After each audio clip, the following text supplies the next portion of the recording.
सुखिया सोनपुर राज्य के एक छोटे से हरियालीपुर गांव में रहा करता था। सुखिया एक बेहद गरीब किसान था। वो दिन रात कड़ी मेहनत करके अपने परिवार का भरण पोषण किया करता था। एक दिन सुखिया थका हारा अपने घर पर आया ही था कि तभी उसकी पत्नी राधा रोते हुए उससे बोली, आखिर हम कब तक अपना जीवन गरीबी में काटते रहेंगे? चिंता मत करो राधा, सबके दिन बदलते हैं तो एक दिन हमारा भी जरूर बदलेगा। मुझे नहीं लगता कि अब हमारे दिन बदलेंगे।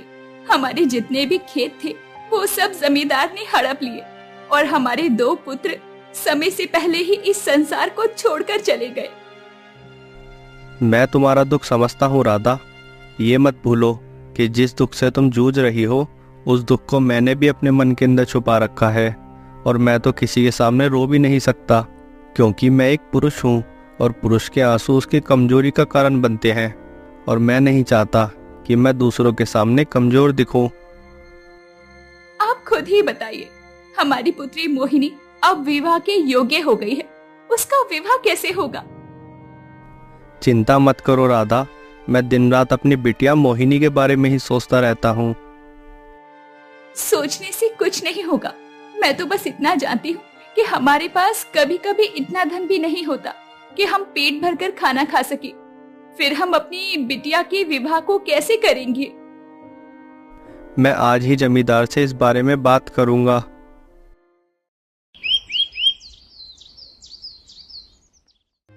अगले दिन सुखिया खेत में जाकर कड़ी धूप में फिर से मेहनत करने लगा। शाम के समय वो सुखिया जमींदार के पास जाकर बोला, जमींदार, मुझे आपसे बहुत जरूरी बात करनी है। जल्दी बोलो सुखिया, क्या बात करनी है? तुम जानते हो कि मुझे गरीबों से बात करने में ना जाने क्यों चिढ़ महसूस होती है। जमींदार, मुझे मेरे खेत वापस कर दीजिए। कुछ वर्ष पहले मैंने आपसे थोड़ा सा धन उधार लिया था और आपने उस उधार लिए हुए धन पर भारी ब्याज लगाकर मुझसे मेरे खेत हड़प लिए। तब से मैं वो कर्ज ब्याज सहित चुकाने के लिए जी तोड़ मेहनत कर रहा हूँ और धन के नाम पर मैं कुछ भी नहीं लेता। कभी कभी तो मेरे परिवार को भूखा रहना पड़ता है। अब वो समय आ गया जमींदार कि आप मेरे खेत वापस कर दो। समय आ गया से तुम्हारा क्या मतलब है? तुम्हारे खेत मैंने हड़पे नहीं है, बल्कि उन खेतों पर मेरा ही अधिकार है। जब तुमने मुझसे कर्ज लिया था तब तो तुमने बड़े ही आत्मविश्वास से कहा था कि मैं कर्ज बहुत जल्दी चुका दूंगा, जो तुम नहीं चुका पाए। आप जानते हैं कि मेरे दोनों पुत्र राजा विक्रम के सैनिक थे, जो कि एक युद्ध में मारे गए। वही मेरे परिवार का सहारा थे। उसके बाद सारा बोझ मेरे ऊपर आ गया। मेरे पास बीज खरीदने तक के धन नहीं था, इसलिए मैंने आपसे कुछ कर्ज लिया था जो समय पर नहीं चुका पाया। वो तुम्हारी समस्या है सुखिया, मेरी नहीं। जहां तक तुम्हारे खेत की बात है तो तुम मुझे 10,000 स्वर्ण मुद्राएं देकर अपना खेत छोड़ा सकते हो। ये सुनकर सुखिया बुरी तरह से चौंकता हुआ बोला, 10,000 स्वर्ण मुद्राएं? आप ये क्या कह रहे हैं? सही कह रहा हूं सुखिया, मैंने तुम्हें जो रकम उधार दी थी उसका ब्याज इतना ही बन रहा है। और जो मैंने अपने ही खेत में गुलाम की तरह काम किया उसका क्या? तुमने जो काम किया है उसका धन तुम मुझसे ले गए हो। भगवान से तो डरो जमींदार, मैंने आपसे कितना धन लिया है इस बात को तुम भी अच्छी तरीके से जानते हो। अगर पूजा पाठ की बात करनी है तो जाकर मंदिर में करो। अगर मुझसे जुबान लड़ाओगे तो फिर हो सकता है कि मैं तुम्हें काम से भी हटा दूं। ये सरासर अन्याय है जमींदार। हाँ, अच्छे से जानता हूँ ये अन्याय है। तो क्या कर लोगे तुम? अरे तुम तो क्या, गांव का कोई भी व्यक्ति मेरा कुछ नहीं बिगाड़ सकता। सब अच्छी तरह से जानते हैं कि महाराज विक्रम का इकलौता पुत्र राजकुमार आदित्य मेरा मित्र है और वह हमेशा मेरी ही पक्ष लेता है। तुम और गांव वाले चाहकर भी मेरा कुछ नहीं बिगाड़ सकते। सुखिया मुंह लटकाकर अपने घर चला आया। सुखिया का लटका हुआ मुंह देखकर उसकी पत्नी राधा उससे बोली, तुम्हारा चेहरा बता रहा है कि जमींदार ने तुमसे क्या कहा है। सारा गांव जानता है कि जमींदार के अंदर इंसानियत नाम की कोई चीज नहीं है। तुम सही कह रही हो राधा, लेकिन मैं चुप नहीं बैठूंगा।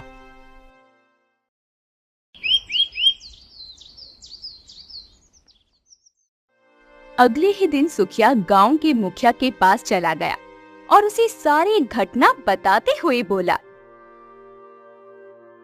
अब तुम ही बताओ सुखिया, मैं क्या करूं? मुखिया जी, जमींदार मुझसे मेरे खेत वापस करने के लिए 10,000 स्वर्ण मुद्राएं मांग रहा है।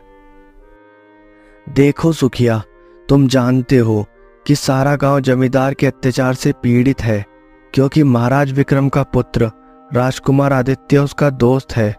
और राजकुमार आदित्य के बारे में कौन नहीं जानता, वह एक बिगड़ैल राजकुमार है। उसकी वजह से कोई भी गांव वाला जमींदार से आधी बातें बोल ही नहीं पाता। मुझे लगता है कि तुम्हें इस बात की शिकायत स्वयं राजमहल जाकर महाराज विक्रम से करनी चाहिए। आप सही कह रहे हैं मुखिया जी, राजकुमार आदित्य के बारे में तो सारा राज्य जानता है।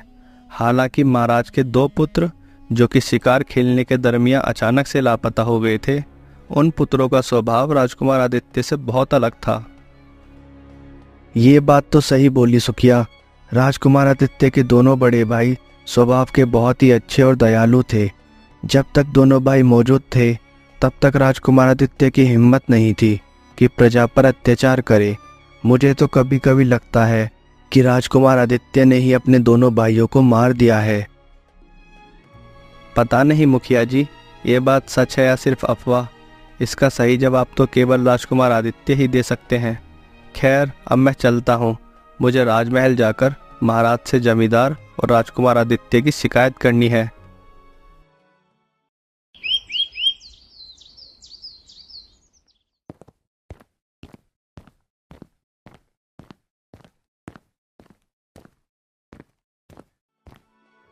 सुखिया उसी दिन राजमहल के अंदर पहुंच गया।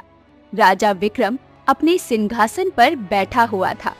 राजा विक्रम सुखिया की ओर देखकर बोला, तुम तो हरियालीपुर गांव में रहने वाले हो। हाँ महाराज, मेरा नाम सुखिया है। मैं तुम्हें जानता हूँ। तुम्हारे 2 पुत्र मेरी सेना में थे, जो एक युद्ध में वीरता की भेंट चढ़ गए। आपने सही कहा महाराज, मेरे पुत्र वीरता की भेंट क्या चढ़े, मेरे ऊपर तो मुसीबत के बादल छा गए। मैं कुछ समझा नहीं, साफ साफ बोलो। सुखिया राजा विक्रम को सारी घटना बताते हुए बोला, जमींदार ने मेरे खेत पर कब्जा कर रखा है और जमींदार से कोई गांव वाला कुछ नहीं बोल पाता, केवल इस वजह से कि आपका पुत्र राजकुमार आदित्य जमींदार का दोस्त है और जमींदार इसी बात का फायदा उठाकर सारे गांव वालों पर अत्याचार करता है। तो तुम कहना क्या चाहते हो कि मेरे पुत्र की वजह से जमींदार ने तुम्हारे खेत हड़प लिए? आप मुझे गलत समझ रहे हैं महाराज। मेरे कहने का मतलब सिर्फ ये था कि जमींदार आपके पुत्र राजकुमार आदित्य की मित्रता का फायदा उठा रहा है। ये सुनकर राजा विक्रम क्रोधित होकर बोला, अपनी जुबान पर लगाम दो सुखिया। अगर ऐसी कोई बात होती तो मेरे गुप्तचर मुझे तुरंत सूचना देते। कुछ देर पहले मैं समझ रहा था कि तुम मुझसे मदद मांगने के लिए यहाँ पर आए हो, पर अब मुझे लगता है कि तुम यहाँ पर मेरे किसी शत्रु की योजना को अंजाम देने के लिए आए हो। ये सुनकर सुखिया बुरी तरह से चौंक पड़ा। आप मुझे गलत समझ रहे हैं महाराज। मैं तुम्हें गलत नहीं समझ रहा सुखिया। अब मुझे सब समझ आ गया है। तुम्हारे 2 पुत्र युद्ध में मारे गए, इसलिए तुम अपने मारे गए पुत्रों का दोषी शायद मुझे समझते हो। तुम जरूर किसी शत्रु के साथ मिल गए हो और मुझे मेरे पुत्रों के खिलाफ भड़काने के लिए आए हो। यहाँ से निकल जाओ, इससे पहले कि मैं तुम्हें प्रजा के सामने मौत के घाट उतरवा दूं। ऐसा नहीं है महाराज। ऐसा ही है सुखिया। तुम अच्छी तरह से जानते हो कि मेरे भी 2 जवान पुत्र शिकार के लिए गए थे, जो कि आज तक वापस नहीं लौटे। इसलिए मैं तुम्हारी स्थिति समझता हूँ कि जवान पुत्रों के चले जाने का अफसोस क्या होता है, परंतु इसका मतलब ये नहीं कि मैं तुम्हारी बातों में आकर अपने ही पुत्र आदित्य को गलत समझने लगूं। मेरा एक ही पुत्र बचा है। तुम्हारी बातों में आकर मैं उसे नहीं खो सकता। बेचारा सुखिया राजमहल से मुंह लटकाकर अपने गांव चला आया। अगले दिन सुखिया जैसे ही अपने खेत पर गया, तभी जमींदार वहां आकर सुखिया से बोला, सुखिया, अब तुम्हें खेत में काम करने के लिए कोई आवश्यकता नहीं है।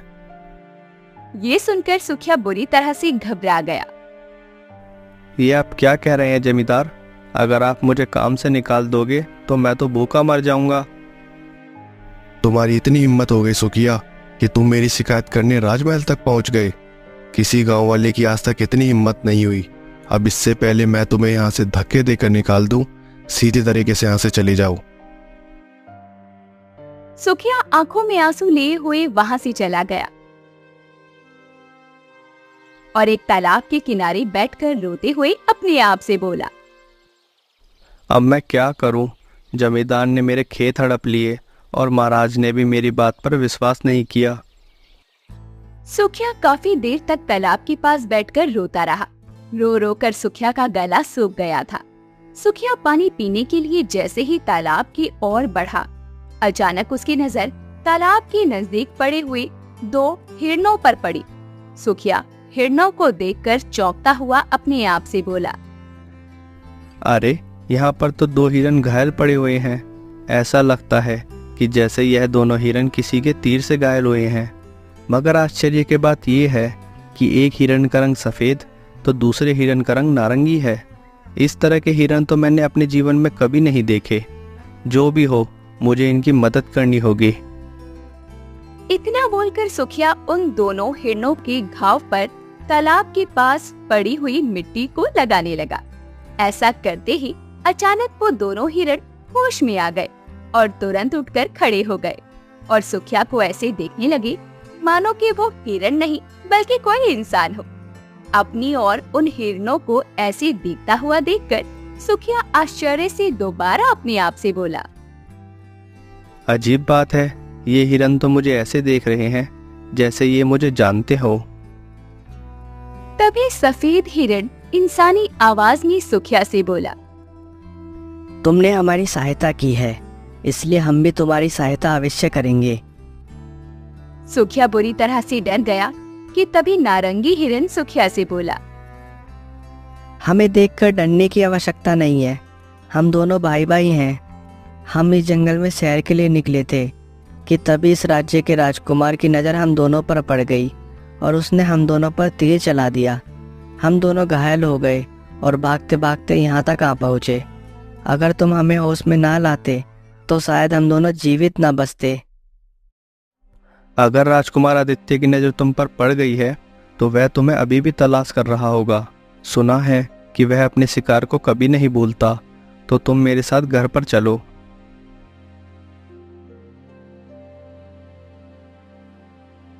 सुखिया उन दोनों हिरणों को अपने घर पर ले आया। घर पर उन दोनों हिरणों को देखकर सुखिया की बेटी मोहिनी आश्चर्य से बोली, अरे पिताजी, इन हिरणों के रंग तो बाकी हिरणों से अलग है। मोहिनी सही कह रही है, इन्हें आप कहाँ से ले आए और आप इन्हें यहाँ पर क्यों लाए हैं? आप जानते हैं ना, हम 2 वक्त की रोटी तो स्वयं बड़ी मुश्किल से खा पाते हैं। बेचारे इन हिरणों को कहाँ से खिला पाएंगे? सुखिया अपनी पत्नी राधा को सारी घटना बताते हुए बोला, ये कोई मामूली हिरन नहीं है राधा, ये दोनों मायावी हिरन हैं। राजकुमार आदित्य की नज़र इन पर पड़ चुकी है। अगर मैं इन्हें यहाँ पर नहीं लाता तो ये बेचारे उसके तीर से मारे जाते। तभी सफेद रंग का हिरण राधा से बोला, तुम्हारे पति बिल्कुल सही कह रहे हैं। तुम्हारे पति मन के बहुत ही साफ इंसान हैं। हिरणों के मुंह से इंसानी आवाज सुनकर सुखिया की पत्नी और पुत्री दोनों बुरी तरह से घबरा गई। तभी सफेद हिरण बोला, हमें देखकर डरने की आवश्यकता नहीं है। तुम्हारे पति ने हमारी मदद की है, इसलिए हम भी उनकी मदद करेंगे। तुम हमारी मदद कैसे कर पाओगे? मुझे 10,000 स्वर्ण मुद्राओं की आवश्यकता है, जो कि तुम्हारे लिए असंभव है। कल जब तुम सोकर उठोगे तब तुम 10,000 स्वर्ण मुद्राएं अपने पास ही पाओगे। अगर तुम्हें और ज़्यादा स्वर्ण मुद्राओं की आवश्यकता है तो तुम हमें बता सकते हो। नहीं, मुझे केवल 10,000 स्वर्ण मुद्राओं की आवश्यकता है ताकि मैं जमींदार से अपना खेत छुड़ा सकूं और मेहनत से हल चला सकूं।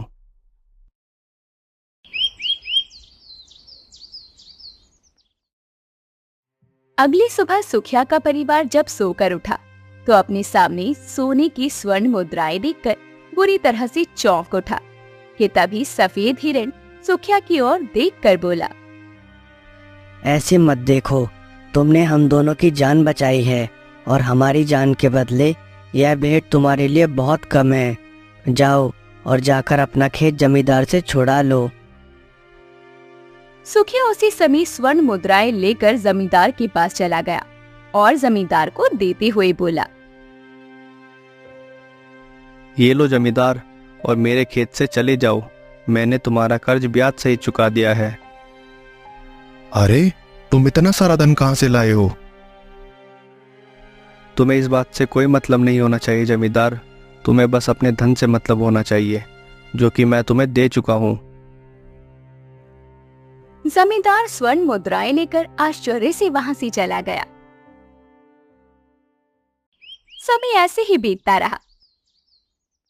सुखिया नहीं जानता था कि जमींदार उस दिन से सुखिया के घर पर नजरें रखने लगा था और एक दिन जमींदार ने सुखिया को सफेद और नारंगी हिरन से बातचीत करते हुए देख लिया। जमींदार आश्चर्य से अपने आप से बोला, ओह, अच्छा तो ये रहस्य है सुखिया के धनवान बनने का। इसके हाथ जादू हिरण लग गए हैं। मुझे यह खबर तुरंत राजकुमार आदित्य को बतानी होगी।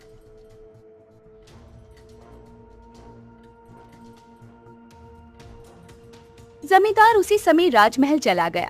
इत्तेफाक से राजकुमार आदित्य अपने राजमहल के बाहर बगीचे में था। जमींदार को देखकर राजकुमार चौंकता हुआ बोला, क्या बात है जमींदार, ऐसा कौन सा जरूरी काम पड़ गया कि तुम्हें मेरे महल तक आना पड़ा? जमींदार सारी घटना बताते हुए राजकुमार से बोला, राजकुमार, मैंने अपनी आंखों से उन दोनों हिरन को सुखिया से बातचीत करते हुए देखा है, वह भी इंसानी आवाज में। वरना तुम ही बताओ, सुखिया के पास इतनी सारी स्वर्ण मुद्राएं कहाँ से आएंगी? इतनी सारी स्वर्ण मुद्राएं कमाने के लिए लोगों का जीवन बीत जाता है। तुमने बिल्कुल सही काम किया जो मुझे यह रहस्य बता दिया। कुछ समय पहले वो दोनों हिरन मुझे भी जंगल में दिखाई दिए थे। मैंने उन पर अपना तीर भी चलाया था, परंतु वो दोनों घायल होकर वहां से भाग गए। मैंने उन्हें बहुत तलाशा मगर वह नहीं मिले। वो दोनों हिरन मेरे पास होने चाहिए। चलो मेरे साथ। राजकुमार आदित्य तुरंत जमींदार के साथ वहां से चला गया, परंतु राजकुमार आदित्य नहीं जानता था कि उसके ये वार्तालाप चुपके से राजा विक्रम का मंत्री चतुर सिंह सुन रहा था। चतुर सिंह तुरंत राजा विक्रम के पास पहुंचकर सारी घटना बताते हुए बोला, महाराज, सुखिया जिस समय आया था उस समय मुझे भी उसकी बात पर विश्वास नहीं हुआ था, परंतु अब मुझे विश्वास हो गया है कि राजकुमार आदित्य के कदम अच्छे रास्ते पर नहीं है। हमें तुरंत उनका पीछा करना चाहिए। राजा विक्रम बहुत ही गहरी सोच में डूबते हुए बोला, तुम सही कहते हो, चलो चलते हैं।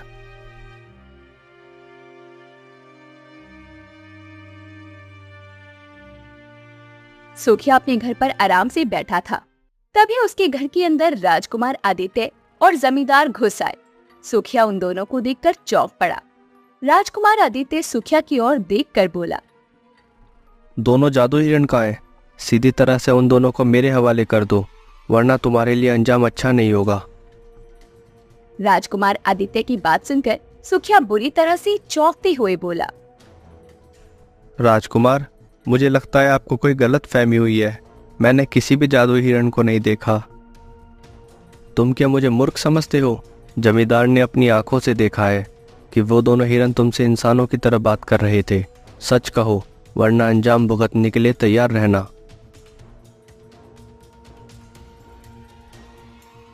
तभी वहां पर दोनों हिरन आकर खड़े हो गए। राजकुमार उन दो हिरणों को देखकर सुखिया से गुस्से में बोला, और तुम मुझसे कह रहे थे कि मुझे गलत फहमी हुई है। तभी सफेद हिरन गुस्से में राजकुमार आदित्य से बोला, ये तुम गलत कर रहे हो राजकुमार आदित्य। अगर तुमने हमें नुकसान पहुंचाने की कोशिश भी की तो परिणाम गंभीर होगा। राजकुमार आदित्य ने बिना एक पल भी गवाए अपनी तलवार निकाल ली और उन दोनों हिरणों से बोला, कुछ समय पहले तुम दोनों मेरे तीर से बच गए थे, लेकिन अब नहीं बचोगे। अब मैं तुम दोनों को मारकर तुम्हारी खाल अपने राजमहल की दीवार पर लटकाऊंगा। तभी अचानक वहाँ पर राजा विक्रम और उनके साथ मंत्री चतुर सिंह आ पहुँचे। राजकुमार आदित्य अपने पिता को देखकर एकदम घबराते हुए बोला, पिताजी, सुखिया के पास जादू हिरण है और ये उन दोनों जादू हिरण के द्वारा हमसे हमारा राज्य छीनना चाहता है। नहीं महाराज, यह झूठ है। मैंने कुछ भी गलत नहीं किया, ना ही मेरा कोई ऐसा इरादा है। तभी राजकुमार आदित्य ने अपनी तलवार से उन दोनों हिरणों पर वार कर दिया, परंतु उसके ऐसा करते ही वो दोनों हिरण रंग बिरंगी किरणों के साथ सुंदर राजकुमारों में परिवर्तित हो गए। उन दोनों सुंदर राजकुमारों को देखकर राजा विक्रम बुरी तरह से चौंकता हुआ बोला, अरे, ये तो मेरे पुत्र राजकुमार शक्ति सिंह और राजकुमार अशोक हैं, जो कुछ समय पहले जंगल में शिकार करने के लिए गए थे और उसके बाद कभी वापस नहीं आए। तभी राजकुमार अशोक अपने पिता की ओर देखकर बोला, पिताजी, हम दोनों भाई जंगल में शिकार खेलने के लिए गए थे, मगर गलती से मेरा तीर एक साधु को लग गया। साधु क्रोधित हो गया और उसने हमें श्राप देकर हिरण में बदल दिया। हम दोनों उसके सामने बहुत गिड़गिड़ाए तो साधु को आखिरकार दया आ गई। उसने हमें कुछ मायावी शक्तियां तो दी, लेकिन एक शर्त भी रखी। वो शर्त कुछ इस तरह थी, तुम दोनों को बिना अपना रहस्य प्रकट किए किसी गरीब की सहायता करनी होगी, और जब तुम्हारा कोई सगा तुम पर तलवार से वार करेगा तभी तुम्हारा ये श्राप समाप्त होगा। बस पिताजी, यही था हमारा भाग्य। हम जंगल में इधर उधर बस इसी आस में भटकते रहे कि कब हमें इस श्राप से मुक्ति मिलेगी। पिताजी, सुखिया निर्दोष है। अगर वो ना होता तो आज हम जीवित ना होते। जब हम दोनों हिरण के रूप में थे तब आदित्य ने तीर चलाकर हमें घायल कर दिया था। हम वहां से जान बचाकर भागे तो उसी वक्त सुखिया ने हमारी मदद की।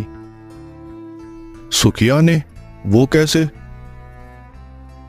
हाँ पिताजी, उसने हमें ना सिर्फ छुपाया बल्कि हमारी जान भी बचाई। उसी की बदौलत आज हम आपके सामने खड़े हैं। अगर वो ना होता तो हम कभी भी श्राप से मुक्त ना हो पाते।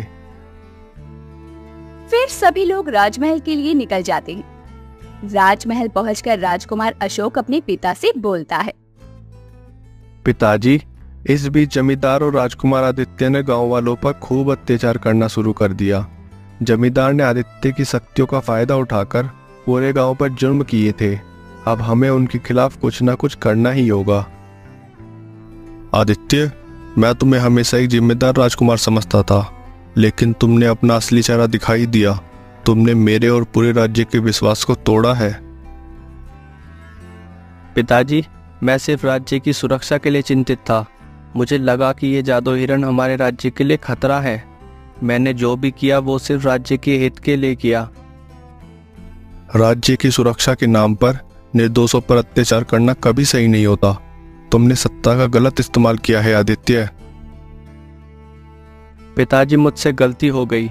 मैंने सोचा कि मैं सही हूँ, लेकिन अब मुझे अपनी भूल का एहसास हो रहा है। तुम्हें इसका परिणाम भुगतना होगा आदित्य। राज्य और प्रजा के साथ किया हुआ अन्याय माफी के योग्य नहीं है। पिताजी, हमें तुरंत जमींदार के खिलाफ कार्रवाई करनी चाहिए। इससे गांव वालों को न्याय भी मिल जाएगा। हाँ शक्ति सिंह, जमींदार को तुरंत गिरफ्तार किया जाएगा और आदित्य, तुम्हें राज्य से बेदखल कर दिया जाएगा। अगर तुमने अपनी राह नहीं बदली तो इस राज्य में तुम्हारे लिए कोई जगह नहीं होगी। साथ ही सुखिया को उसकी बहादुरी के लिए पूरे राज्य में सम्मानित किया जाएगा। उसने साबित किया है कि हमेशा सच्चाई की जीत होती है।